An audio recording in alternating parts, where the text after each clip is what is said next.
Assalamualaikum warahmatullahi wabarakatuh. Sebelumnya, perkenalkan nama saya Fitri Indah Olivia dengan NIM 2514040037.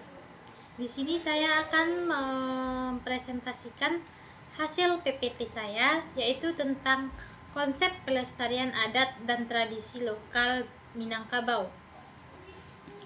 Nah, pada topik ini kita membahas tentang perubahan dan pelestarian tradisi di Minangkabau. Nah, pada perubahan itu terjadi akibat modernisasi dan pengaruh luar yang memengaruhi berbagai aspek seperti bahasa, kuliner, dan praktik sosial. Sedangkan pelestarian dilakukan melalui adaptasi kreatif dan pendidikan. Upaya pelestarian ini meliputi integrasi nilai-nilai Islam dengan adat. Nah, pada perubahan terdapat beberapa ungkapan orang Minangkabau.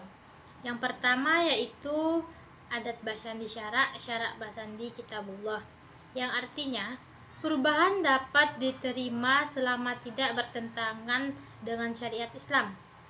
Ada yang kedua yaitu alam takambang jadi guru. Maksudnya itu alam semesta beserta isinya itu dapat menjadi sumber pembelajaran dan pedoman hidup. Yang ketiga yaitu nan sabana adat indak lakang de paneh indak lapu de hujan. Maksudnya perubahan bentuk bisa saja terjadi, tetapi nilai-nilai inti lestari itu harus tetap terjaga. Yang keempat yaitu tagak rumah adat batungke kepada bumi, bapucuk kepada langit. Nah, maksudnya itu adalah setiap pembaharuan harus tetap berpijak pada nilai-nilai dasar dan berpedoman kepada nilai leluhur. Yang kelima yaitu lapu adek paneh hanyui de hujan indak hilang nan sabana. Nah, maksudnya itu adalah tradisi boleh saja berubah karena kondisi zaman, tetapi hakikatnya akan tetap terjaga jika dipegang teguh. Adapun yang keenam yaitu patah tumbuh hilang baganti. Maknanya sesuatu yang hilang pasti akan ada gantinya. Yang ketujuh yaitu dek sakali ayah gadang sakali tapian barubah. Nah, maksudnya itu perubahan besar akan membawa dampak pada lingkungan dan kebiasaan yang sudah ada. Yang kedelapan, jalan dialih de orang lalu, cupak dipape de orang manggaleh.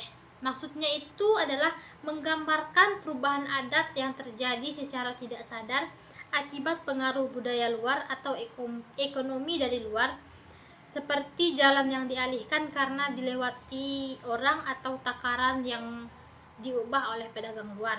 Yang kedua yaitu tentang keselarasan konsepsi Minangkabau dengan Islam. Nah, pada konsepsi ini terangkum dalam filosofi adat Basandi Syara Basandi Kitabullah, yang berarti adat Minang harus berdasarkan pada ajaran syariat Islam dan berlandaskan pada Al-Quran. Keterpaduan ini dicapai melalui proses akulturasi yang panjang, di mana Islam melengkapi dan mengarahkan nilai-nilai adat, sementara adat menyediakan saluran penerapan ajaran Islam dalam kehidupan masyarakat. Adapun prinsip utama keselarasan yaitu adat Basandi Syara Basandi Kitabullah, yaitu hukum adat dan norma-norma masyarakat harus selaras dengan syariat yang bersumber dari Al-Quran. Yang kedua yaitu syarak mangato adat mamakai. Nah, pepatah ini menjelaskan bahwa aturan-aturan Islam yang disampaikan harus diterapkan dan dijalankan melalui adat. Nah, pada keselarasan ini ada 4 pola yang menunjukkan keselarasan konsepsi Minangkabau dengan konsepsi Islam. Yang pertama yaitu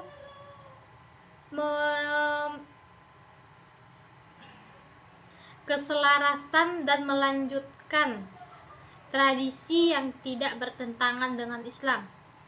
Nah, contohnya itu seperti alek nagari atau pernikahan. Upacara adat pernikahan harus disesuaikan dengan kaidah Islam. Nah, pada alek nagari kita itu kan tidak bertentangan dengan Islam, jadi masih bisa dilanjutkan. Nah, yang kedua, contoh yang kedua yaitu gotong royong. Adapun yang pola yang kedua yaitu menerima dan memperbaiki tradisi baru, tradisi lama, seperti contohnya peringatan Maulid Nabi. Adapun menambah tradisi baru yang pertama yaitu contoh yang pertama halal bihalal. Nah, halal bihalal itu kan terjadi pada saat hari Lebaran, seperti kita itu maaf-maafan dengan keluarga, dengan teman, dengan sesama umat muslim. Adapun contoh yang kedua yaitu kegiatan sosial dan dakwah, seperti mengadakan tatap muka bertema keagamaan, seperti ikut kajian-kajian. Yang ketiga yaitu kuliner halal dengan sentuhan Minang, seperti menciptakan variasi makanan halal baru yang menggunakan bahan-bahan lokal Minangkabau dengan resep otentik dan penyajian yang menarik. Adapun yang keempat yaitu membuang tradisi lama yang bertentangan dengan Islam. Nah, contohnya itu seperti sesajen, karena banyak sekali banyak sekali nenek moyang kita itu yang menyajikan yang namanya sesajen kepada pohon-pohon atau kepada makam-makam,